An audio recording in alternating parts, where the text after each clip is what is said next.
Very good morning, students. So, in today's video, we are going to discuss chapter 2nd of our book, First Flight, that is Nelson Mandela Long Walk to Freedom. Actually, this chapter is an extract from his autobiography, जो कि उन्होंने खुद ही लिखी थी, right. Autobiography क्या होती है? जब पर्सन अपने बारे में खुद लिखते हैं, दैट इज़ कॉल्ड आत्मकथा इन हिंदी। तो वो होती है आपकी ऑटोबायोग्राफी। तो ये जो आप चैप्टर रीड करने जा रहे हैं, this is a part of his autobiography. वहाँ से लिया गया एक पार्ट है, ठीक है, एक्सक्रैप्ट है। तो आई थिंक आप में से सभी ने नेल्सन मंडेला का नाम कभी ना कभी प्रोबेबली सुना ही होगा, right. And he is known as the first black president of South Africa, right. और इससे पहले उन्होंने एक बहुत लंबी फ़ाइट लड़ी अगेंस्ट द अपार्थाइड। अपार्थाइड जो है, वहाँ पर अपार्थाइड का मतलब होता है discrimination based on the race, right. So you know that कि there are two type of people in South Africa. Some of them are light colour, right, जो कि फेयर पीपल हैं, okay, and the other is black coloured people. तो इन दोनों के discrimination जो है वो काफ़ी चलता रहा। एंड वहाँ पर सोसाइटी जो है उसमें डोमिनेशन था वाइट पीपल का या लाइट कलर्ड पीपल का, राइट। तो अपनी पोजीशन को पाने के लिए ब्लैक कलर्ड पीपल की एक बहुत लंबी लड़ाई लड़नी पड़ी, ठीक है। एंड फाइनली नेल्सन मंडेला जो थी वो पहले एक प्रेसिडेंट थे जो ब्लैक थे, ठीक है। सो यहाँ पर उन्होंने अपनी फीलिंग्स को डिस्क्राइब किया है कि जब उनको क्या बना दिया गया, प्रेसिडेंट बना दिया गया, तो how he was feeling. And the date is 10 May 1994। Okay, so चलिए स्टार्ट करते हैं हमारा text. 10th May dawned bright and clear. For the past few days I had been pleasantly besieged by the dignitaries and world leaders who were coming to pay their respect before the inauguration. The inauguration would be the largest gathering ever of international leaders of South African soil. So ये बताते हैं कि ये 10th मई का don जो है, okay, वो बहुत ही ब्राइट एंड क्लियर होने वाला है, क्योंकि कुछ फ्यू डेज से इनके आसपास बहुत सारे डिग्निटरीज, वर्ल्ड लेवल के लीडर्स जो हैं वो आ रहे हैं ताकि वो रिस्पेक्ट पे कर सकें before the inauguration. Inauguration is the function जहाँ पर ये ओथ लेने वाले थे एज द प्रेसिडेंट, राइट। और उनका कहना था कि ये जो है वर्ल्ड में शायद अभी तक का बहुत एक सबसे बड़ी गैदरिंग होगी। यहाँ पर इंटरनेशनल लीडर्स आने वाले हैं साउथ अफ्रीका में। The ceremonies took place in the lovely sandstone amphitheatre formed by the union building in Pretoria. और ये जो सेरेमनी थी इनाग्रेशन की and oath taking of president की, वो कहाँ पर होने वाली थी? Union building of Pretoria. और for decades this had been the seat of white supremacy, and now it was the site of a rainbow gathering of different colors and nation for the installation of South Africa's first democratic non-racial government. तो बरसों निकल गए जबकि यहाँ पर supremacy थी सिर्फ और सिर्फ वाइट पीपल की, ओके, उन्हीं का डोमिनेशन था, उन वही गवर्नमेंट चला रहे थे। पर अब कुछ डिफरेंट होने वाला था। यहाँ पर एक रेनबो गैदरिंग, मतलब कलर, अलग अलग कलर के अलग अलग नेशन के लोग आने वाले थे और यहाँ पर देखने वाले थे installation of south Africa's first democratic और नॉन रेशियल गवर्नमेंट कैसे आ रही है। तो it was a big change जिसके लिए बहुत सारे वर्ल्ड लेवल की जो पॉलिटिशियंस थे, ठीक है, और नेता थे, लीडर थे, वो आने वाले थे ये देखने के लिए कि पहली नॉन रेशियल गवर्नमेंट यहाँ पर इंस्टॉल होने वाली है। तो everyone want to be the witness of this glorious movement. आज यहाँ पर रेशियल जो है डिस्क्रिमिनेशन का खात्मा होते हुए दिखाई दे रहा था, right. On the lovely autumn day I was accompanied by my daughter Zenani. On the podium mister de Klerk was first sworn in as second deputy president. So इस ब्यूटीफुल ओकेज़न पर उनकी बेटी जनानी उनके साथ थी. तो पहले मिस्टर डी क्लार्क ने सेकेंड डेप्यूटी प्रेसिडेंट की तरह क्या किया, ओथ लिया. Then Thabo McBacky was sworn in as the deputy president. Okay, when it was my turn, I pledged to obey and uphold the Constitution and to devote myself to the well-being of the Republic and its people. To the assembled guest and watching world, I said. So इसके बाद में थॉम्बो मैबैकी ने जो है वो deputy president, first deputy president के form में सोन किया. अब इसके बाद बारी थी नेल्सन मंडेला की. ओके, और इन्होंने प्लेज लिया, इन्होंने जो शपथ ली, ठीक है, इन्होंने कॉन्स्टिट्यूशन को अपहोल्ड किया और अपने आप को डिवोट करने की शपथ ली कि ये कंट्री यानी अपने रिपब्लिक और यहाँ के लोगों के लिए जो है वो डिवोटेड रहेंगे. एंड वहाँ पर जो लोग बैठे थे उनके लिए इन्होंने एक स्पीच दी. And what was that we are going to read next. Okay, today all of us by our presence here confer glory and hope to the newborn liberty.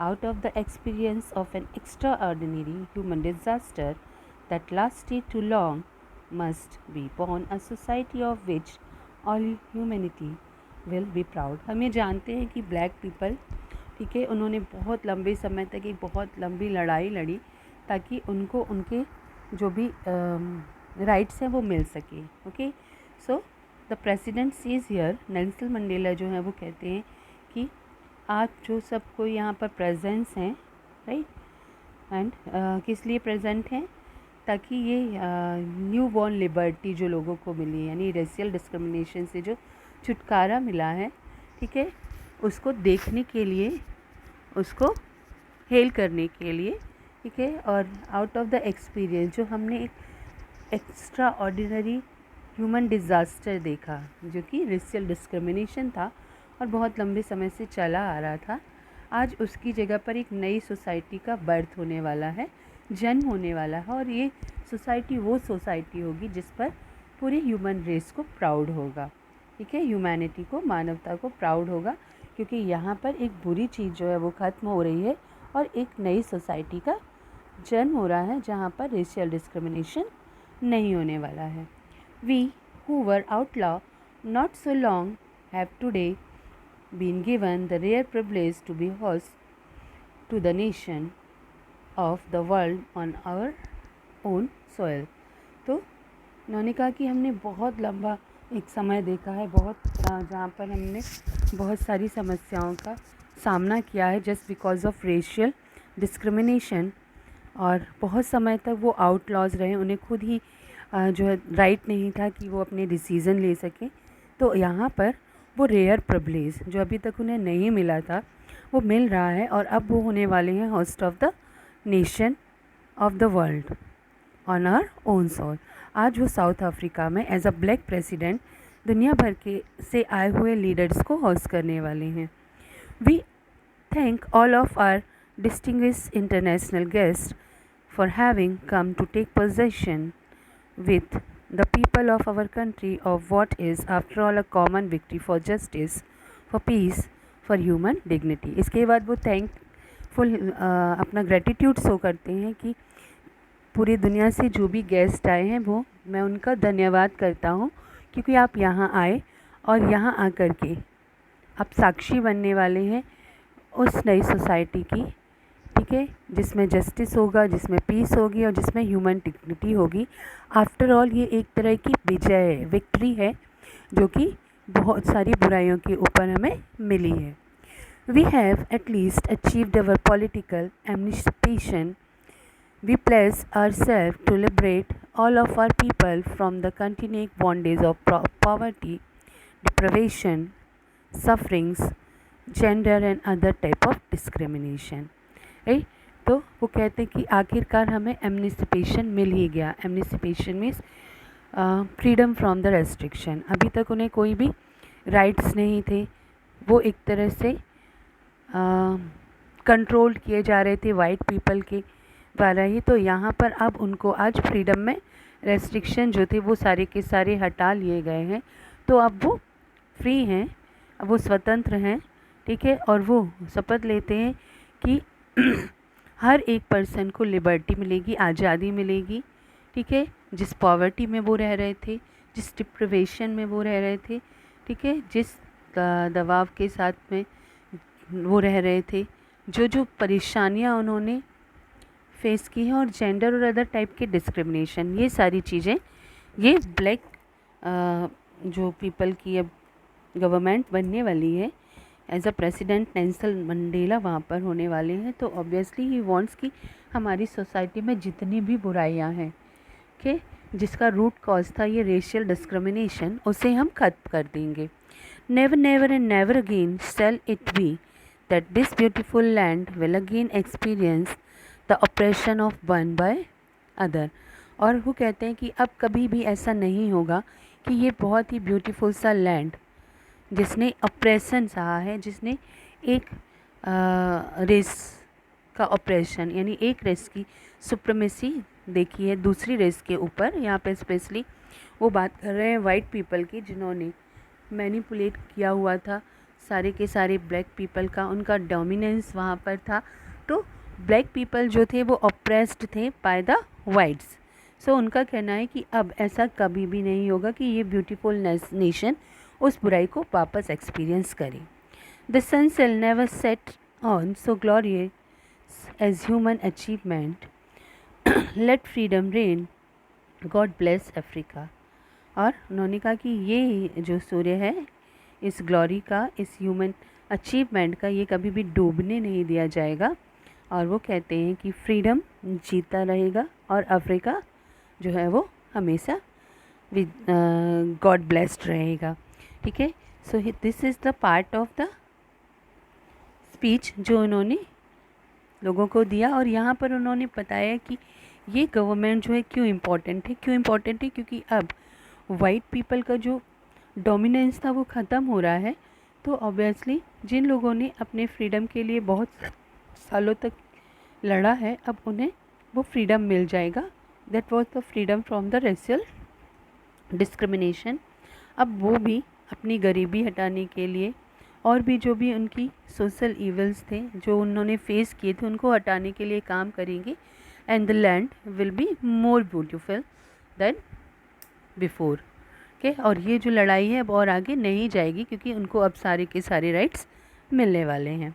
Okay, so this was the speech of Nelson Mandela.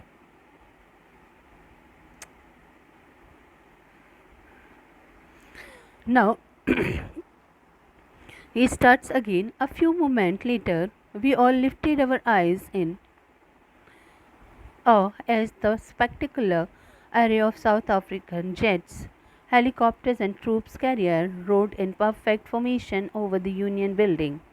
It was not only a display of pinpoint precision and military force, but a demonstration of military's loyalty to the democracy. आपने देखा होगा कि जब हम हमारा 15 अगस्त का जो celebration होता है तो वहाँ पर क्या करती है मिलिट्री जो है अपनी कुछ एक्ट्स दिखाती है। हेलीकॉप्टर जो है वो ट्रायो कलर से एक तिरंगा का फॉर्मेशन करती है। तो ऐसी ही चीज़ें वहाँ पर कुछ मोमेंट्स लेटर पहले उन्होंने देखा। तो इनका कहना था कि अभी कुछ ही देर में क्या होगा, हम वो ग्लोरी ऑफ मिलिट्री देखेंगे, जबकि हेलीकॉप्टर और ट्रूप कैरियर्स जो हैं वो एक परफेक्ट फॉर्मेशन बनाएंगे यूनियन बिल्डिंग के ऊपर। और ये सिर्फ मिलिट्री फोर्स की पावर का दिखाया जाना नहीं है, बल्कि ये डिमॉन्स्ट्रेट करता है कि मिलिट्री जो है वो डेमोक्रेसी के लिए लॉयल है, उनके लिए वो अपनी लॉयल्टी शो करते हैं। To the new government that had been freely and fairly elected. साथ ही ये शो करेगा कि वो गवर्नमेंट जो न्यू है और फेयरली इलेक्टेड है, मिलिट्री उनके लिए भी लॉयल ही रहेगी।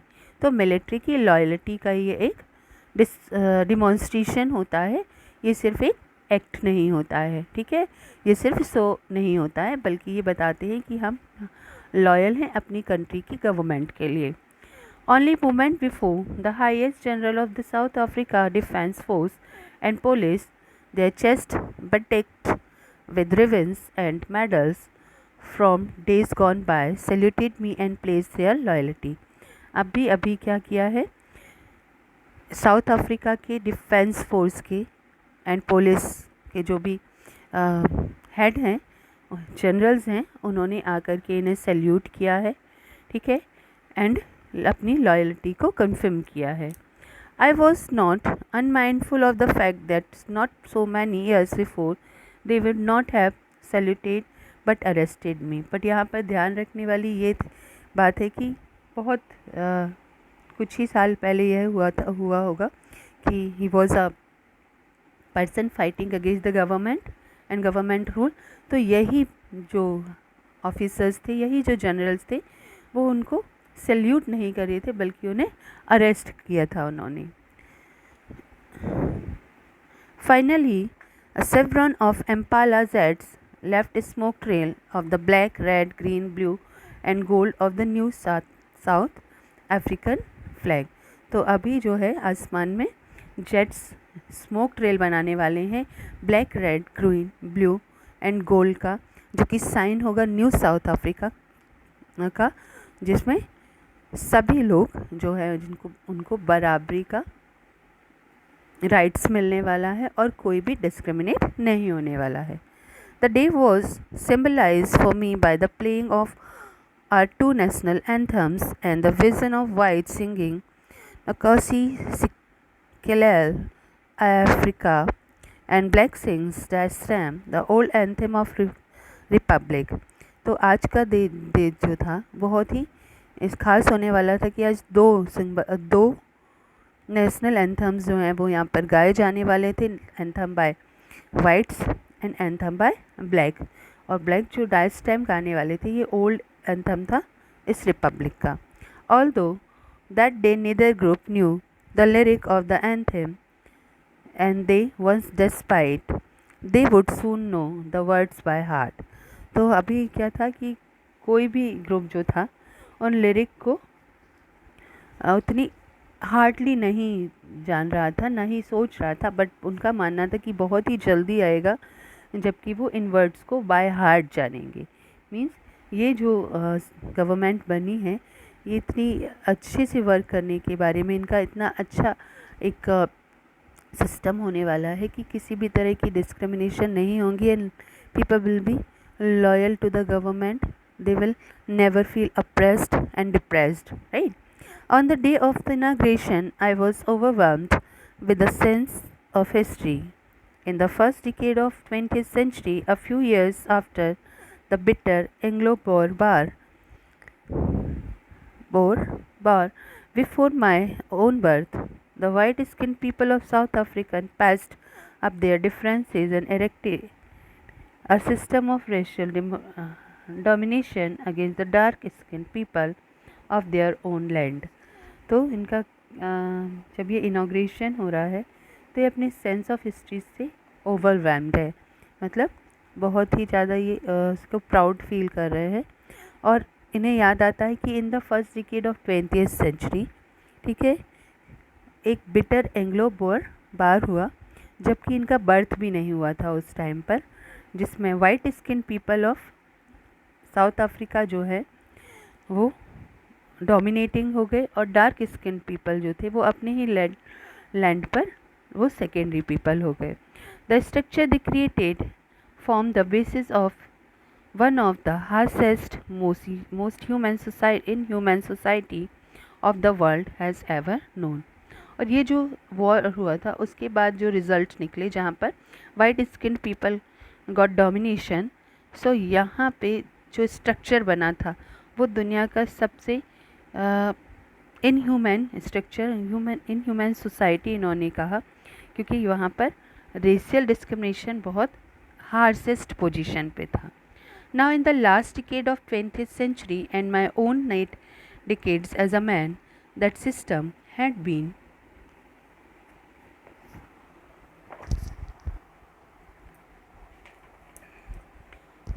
overturned forever and replaced by one that recognized the right and freedom of all peoples, regardless to their color of their skin.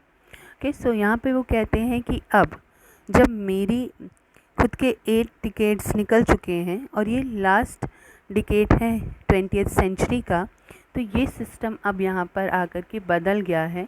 हमने रिप्लेस किया है उस ओल्ड डोमिनेटिंग सोसाइटी को, जहाँ पर वाइट पीपल जो थे उन्हीं को सब राइट थे, ब्लैक्स को नहीं थे. ठीक है, तो उसकी जगह पर एक ऐसी गवर्नमेंट आ गई है जहाँ पर सबके पास राइट्स होंगे, सबके पास फ्रीडम होगा, रिगार्डलेस टू दैट कि उनका कलर क्या है, उनकी स्किन का कलर क्या है. That day had come about through the unimaginable sacrifices of thousands of my people whose suffering and courage can never be count or repaid. और ये जो दिन मिला ये यूँ ही नहीं मिल गया है, बहुत सारे लोगों ने अनइमेजिनेबल सेक्रीफाइस, इतने बड़े बड़े बलिदान दिए हैं, ठीक है, कि उनकी सफरिंग और करेज को हम कभी रीपे नहीं कर सकते, उन्हें हम काउंट नहीं कर सकते, हम सिर्फ उनके बारे में बता सकते हैं. Okay, I felt that day as I have on so many other days that I was simply the sum of all those African patriots who had gone before me. तो आज के दिन इन्हें ये फील हो रहा है कि मैं जो हूँ, मैं उन लोगों की जिन्होंने अफ्रीकन सोसाइटी को चेंज करने के लिए, ये रेशियल डिस्क्रिमिनेशन को ख़त्म करने के लिए अपनी लाइफ को ख़त्म कर दिया है, मैं उनका कहीं ना कहीं रिप्रेजेंट कर रहा हूँ, मैं उनका सम हूँ. That long and noble line ended and now began again with me. तो अब वो लाइन ख़त्म हो गई है और मेरे से अब स्टार्ट होगा. I was pain that I was not able to thank them and they were not able to see what their sacrifices have brought. तो उन्होंने कहा कि वो जो लड़ाई चल रही थी अब ख़त्म हो गई है, राइट. मुझे कितना दुख होता है जब मुझे ये रियलाइज़ होता है कि मैं उनका थैंक भी नहीं कर पा रहा हूँ जिन्होंने सेक्रीफाइस किया है इस फ्रीडम के लिए. You can see few of the pictures of the leaders given here, जो कि वो लोग थे जिन्होंने इस अफ्रीकन सोसाइटी का जो डिस्क्रिमिनेशन था उसके अगेंस्ट एक बहुत लंबी लड़ाई लड़ी थी. तो इनका कहना है कि मैं उनको थैंक नहीं कर सकता हूँ क्योंकि वो अब यहाँ है ही नहीं, ये देखने के लिए कि उन्होंने जो सेक्रीफाइस किए थे तो उसका रिज़ल्ट कितना ग्लोरियस है, कितना अच्छा है. The policy of apartheid created a deep and lasting bound in my country and my people. तो उन्होंने कहा कि जो ये अपार्थाइड यानी रेशियल डिस्क्रिमिनेशन की जो सिस्टम था, ठीक है, उससे मेरी कंट्री को ऐसे बॉन्ड मिले हैं, ऐसे कष्ट मिले हैं, और मेरी कंट्री ही नहीं बल्कि लोगों को भी इतने ज़्यादा प्रॉब्लम देखने मिली है कि जिसके बारे में कुछ कहना जो है वो क्या है, बहुत ही, जिसको डिस्क्राइब करना काफ़ी मुश्किल होगा. All of us will spend many years, if not generations, recovering from the profound hurt.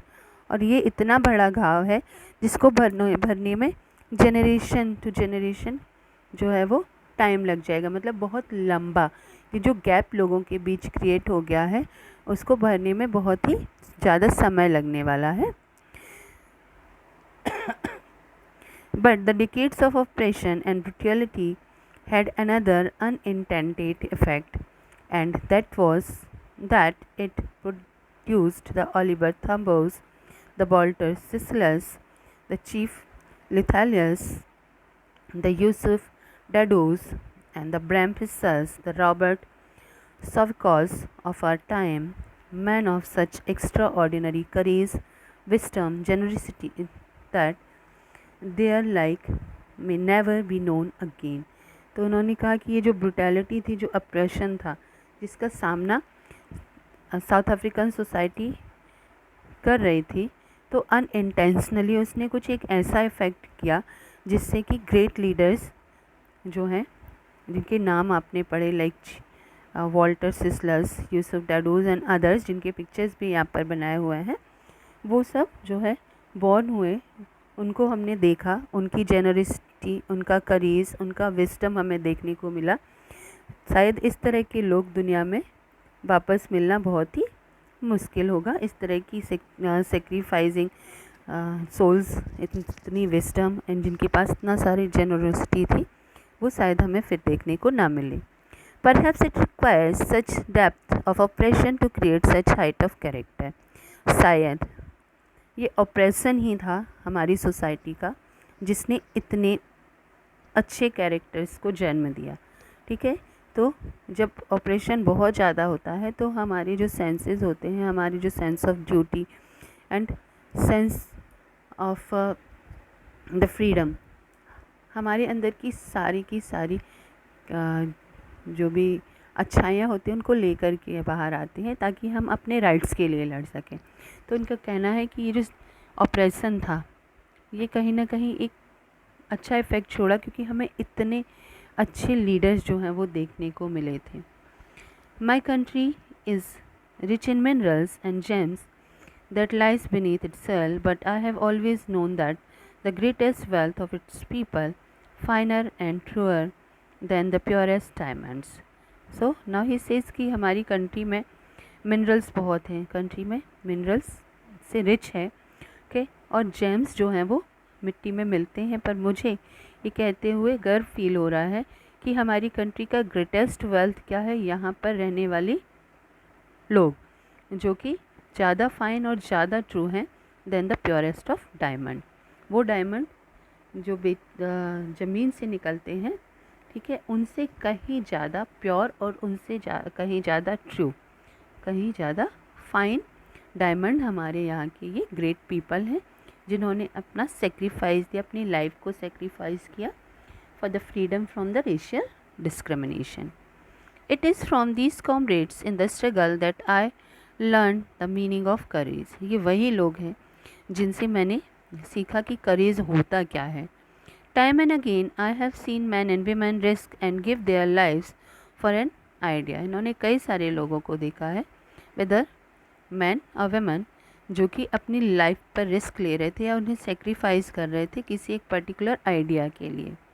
I have seen man stand up to attack and torture without breaking, showing a strength and resilience that defies the imagination. I learned that courage was not the absence of fear but the triumph over it.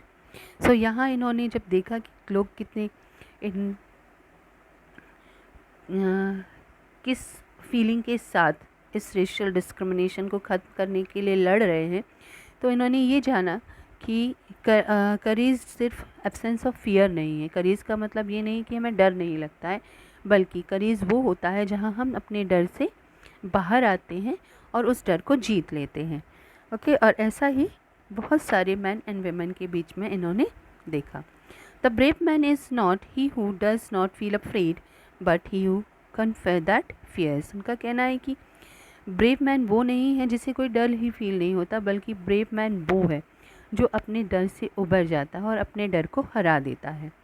No one is born hating another person because of the color of his skin or his background or his religion. People must learn to hate, and if they can learn to hate, they can be taught to love. For love comes more naturally to the human heart than its opposite. अब वो ये कहते हैं कि ये जो hate trait था, racial hatred जो लंबे टाइम से चला आ रहा था, तो कोई भी पर्सन उस हेट के साथ पैदा नहीं होता है, बाय बर्थ उसको वो हेट नहीं मिलती है कि वो किसी की स्किन को देख कर के उसे हेट करे या उस किसी को के बैकग्राउंड की वजह से उसको नफ़रत करें या किसी रिलीजन की वजह से, बल्कि हेट तो सीखी जाती है। तो अगर हम वो हेट सीख सकते हैं तो लव करना भी उन्हें सिखाया जा सकता है, क्योंकि लव एक ऐसी फीलिंग है जो ज़्यादा नेचुरल होती है दैन द हेट। लव का अपोजिट हेट होता है, और वो कहते हैं कि लव नेचुरल होता है और हेट हमें सीखनी होती है, राइट। तो अगर हम जो लोग हेट कर रहे हैं उन्हें लव करना सिखाना चाहें तो वो नेचुरली उनको आ ही जाएगा. Even in the grimmest times in prison, when my comrades and I were pushed to our limits, I would see glimmer of humanity in one of the guards, perhaps just for a second, but it was enough to reassure me and keep me going. तो जब इन्हें और इनके comrades को, इनके साथियों को prison में डाला जा रहा था, इनको लिमिटेड किया जा रहा था, मीन्स ये जो है वो बाहर निकल के फ़ाइट ना कर पाएँ, इसके लिए इन्हें प्रिजन में डाला जा रहा था, तो इन्होंने एक ग्लिमर ऑफ ह्यूमैनिटी, एक छोटा सा ह्यूमैनिटी का एग्जाम्पल देखा by one of the guard. हालांकि वो एक बहुत ही छोटा सा मोमेंट था, बट उस मोमेंट से इन्होंने सीखा कि मुझे लड़ते रहना है और एक समय आएगा जब हम इस सोसाइटी का जो इनह्यूमन आइडिया रन कर रहा है, रेशियल डिस्क्रिमिनेशन को, उसको मैं ख़त्म कर पाऊँगा. हम सब मिलकर के उसे ख़त्म कर पाएंगे. तो इन्हें मालूम था कि जो है हेट है कहीं ना कहीं ख़त्म की जा सकती है. इसके लिए बस इतना करना है कि लोगों को लव करना सिखाना होगा. Man's goodness is a flame that can be hidden but never extinguish. तो इंसान के अंदर की अच्छाई जो होती है वो उसके आसपास के सराउंडिंग से छुप तो सकती है, लेकिन ख़त्म कभी भी नहीं होती है. तो दैट्स वाई ही सेज कि ये जो इरा है ये एक बहुत ही फैंटेस्टिक इरा होने वाली है, क्योंकि ये यहाँ पर लोगों के अंदर जो रेशियल डिस्क्रिमिनेशन है उसको ख़त्म करने का शुरुआत यहाँ पर हो गया है. और ये इसको ख़त्म करने के लिए कोई बहुत सारी चीज़ों की ज़रूरत नहीं है, ना ही लोगों को ज़बरदस्ती उसे सिखाने की ज़रूरत है, बल्कि ये नेचुरल फीलिंग है जो कि धीरे धीरे अपने आप जब हमारे सोसाइटी में सब कुछ अच्छा होगा तो आ ही जाएगी. Right. So I think this is all for today. यहाँ पर हमने जाना कि आज यहाँ पर एक न्यू एरा स्टार्ट हो रही है साउथ अफ्रीका में, क्योंकि आज black government by black people यहाँ पर इनॉग्रेट होने वाला है. ठीक है. और उससे अफ्रीकन सोसाइटी में क्या चेंजेस आएंगे, नेल्सन मंडेला के क्या क्या एक्सपेक्टेशन है अपनी सोसाइटी से, वो सारी की सारी चीज़ें उन्होंने बताई. इसके अलावा उन्होंने ट्रिब्यूट पे किया है उन लोगों के लिए जिन्होंने इस पॉइंट ऑफ टाइम तक पहुंचने के लिए अपनी लाइफ को सेक्रीफाइस किया है. Okay. So rest of the chapter we will read in the next video. This is all for today. Have a nice day. Goodbye.